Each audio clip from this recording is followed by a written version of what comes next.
আসসালামু আলাইকুম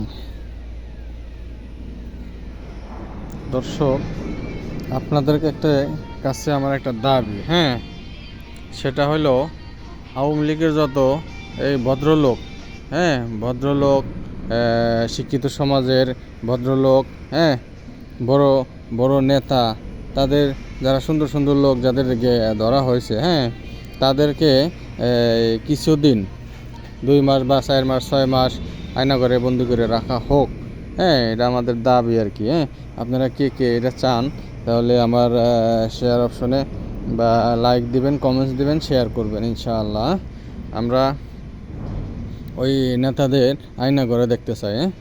আয়না ঘর আর আর কি, এটাই কিছুদিন আয়না ঘরে রাখা জরুরি তাদের। তারা যেহেতু আয়নাঘর সৃষ্টি করছে, তাহলে তাদের একটু দেখা উচিত না? তাদেরকে কিছুদিনের জন্য এখানে রাখা আমি মনে করি দরকার। সেটা বাংলাদেশ বর্তমান যে সরকার আছেন, উপদেষ্টা ডক্টর ইউনূস